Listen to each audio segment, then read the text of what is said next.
Abu Musa Island, Strait of Hormuz, 4:18 a.m. Darkness, silence. 8 U.S. Marines, 1 reconnaissance mission, gathering intelligence on Iranian military positions. Then suddenly, Iranian Revolutionary Guard boats appeared, 12 of them, heavily armed, surrounding the island.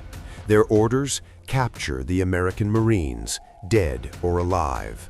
Tehran's calculation was simple: Marines trapped on an island, outnumbered, nowhere to run. But they didn't know 3 things. First, these weren't ordinary Marines. They were Force Recon, elite special operations. Second, the USS Bataan, an amphibious assault ship carrying 2,000 Marines, was 30 miles away. Third, America doesn't abandon its Marines. What happened in the next 43 minutes became the most intense Marine rescue operation since Benghazi. This is that story. Abu Musa Island, a tiny speck of land in the Strait of Hormuz. Barely 2 square miles, but strategically vital. Iran controls it, claims it, militarizes it. The island sits right in the middle of the shipping lanes. 20% of global oil passes within miles of its shores. For months, U.S. intelligence tracked Iranian military buildup, missile batteries, radar systems, fast attack boats. Iran was turning Abu Musa into a fortress, a choke point weapon aimed at global commerce. So at midnight on December 8th, 8 Force Reconnaissance Marines inserted onto the island. Mission: photograph Iranian positions, gather intelligence, extract before dawn. Silent insertion, no combat expected. In and out in 4 hours. They landed at 12:45 a.m. Radio silence protocol, night vision, moving ghost-like through Iranian territory. By 3:30 a.m., they'd completed their mission, photographed everything, marked coordinates, confirmed missile positions. Extraction scheduled for 4:30 a.m. Helicopter pickup, simple. But at 4:18 a.m., everything went wrong. An Iranian patrol spotted them. 12 Revolutionary Guard boats launched from the island's harbor. The Marines were on the beach, waiting for extraction, exposed, visible. Contact: multiple hostiles inbound. 12 boats, request immediate support.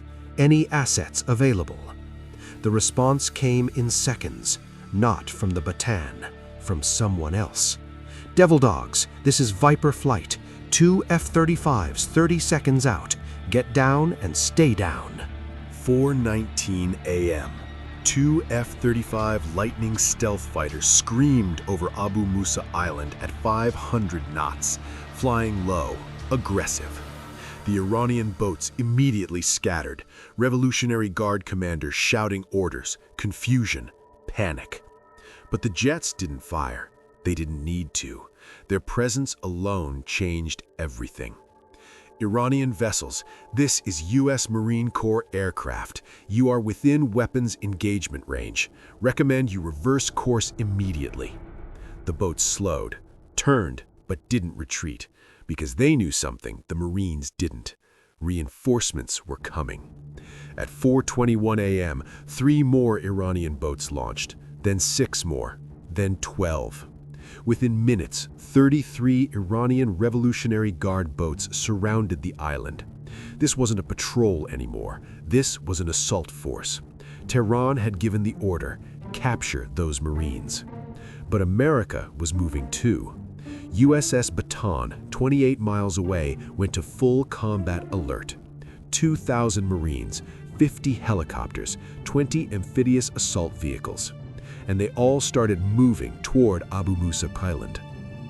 At 4:23 a.m., 4 AH-1Z Viper attack helicopters lifted off from the Bataan, armed with Hellfire missiles, rockets, and 20mm cannons. At 4:25 a.m., 2 V-22 Osprey tilt-rotor aircraft followed, carrying 40 Marines, ready for combat extraction. At 4:27 a.m., the first Vipers arrived over Abu Musa. The 8 Marines on the beach watched as 4 American attack helicopters positioned themselves between them and the Iranian boats. Viper flight to Devil Dogs, we've got you covered. Extract inbound, 2 minutes. But the Iranians weren't backing down. At 4:29 a.m., an Iranian boat commander made a fatal decision. He ordered his vessels to beach on the island. Iranian Revolutionary Guards jumping into shallow water, rifles raised, moving toward the Marines. 60 Iranian troops on foot advancing, 300 meters away. Captain Webb's radio crackled. Devil Dogs, you are cleared hot. Defend yourselves. The 8 recon Marines took defensive positions, rifles aimed, waiting. 200 meters, 150 meters. At 100 meters, the Iranian commander shouted in English, "Surrender, last warning." Captain Webb's response was transmitted on open frequency so everyone could hear. Iranian boats, American helicopters, the baton, everyone. "Marines, don't surrender. Come get us." For 5 seconds, nobody moved. Iranian troops frozen, American Marines ready. Then the sound of rotor blades, massive, overwhelming. 2 V-22 Ospreys descended onto the beach, ramps dropping, 40 Marines pouring out, full combat gear, establishing perimeter. The 8 recon Marines sprinted to the aircraft, covered by their brothers. Iranian troops watched, rifles raised, but they didn't fire, because 4 Viper attack helicopters were circling overhead, missiles locked, waiting for any hostile act. At 4:31 a.m., both Ospreys lifted off, Marines extracted, mission complete. The entire rescue, 13 minutes from first contact to wheels up. 0 casualties, 0 shots fired. But the message was unmistakable. Within hours, Iran claimed victory. State media, Revolutionary Guards successfully expelled American infiltrators from Iranian territory. They showed footage of their boats, their troops, claiming they drove away the Marines. But the world saw different footage. The Pentagon released video from the F-35s, showing Iranian boats scattering, showing the rescue, showing Marines extracted under the noses of 60 Iranian troops who could do nothing but watch. Global media reaction was brutal for Iran. Iran unable to capture 8 U.S. Marines despite overwhelming numbers. Marines extracted while Iranian forces watched helplessly. Tehran's humiliation, 60 troops versus 8 Marines. Marines win. But the real damage was strategic. For years, Iran has claimed control of the Strait of Hormuz, threatened to close it, harassed shipping, seized tankers. Abu Musa Island was their symbol of dominance, Iranian-controlled territory, militarized, supposedly impenetrable. And the U.S. just inserted Marines, conducted reconnaissance, and extracted them, all while Iranian forces watched. The message to Tehran, your island isn't secure, your strait isn't closed, your military can't stop us. Within days, the implications became clear. UAE announced joint military exercises with U.S. Marines, planning amphibious operations, practicing island assaults. Even Qatar, usually careful about antagonizing Iran, increased cooperation with U.S. Central Command. Iran's neighbors saw what happened. If America can extract 8 Iranian Marines surrounded by 60 Iranian troops, Iran's military isn't as powerful as Tehran claims. But the most significant response came from inside Iran. Intelligence sources reported heated arguments within Revolutionary Guard Command, junior officers questioning, "Why didn't we capture them? We outnumbered them 8-1. Senior commanders responding, "Because 4 American attack helicopters and 2 F-35s would have annihilated us." That's the truth Iran doesn't want to admit.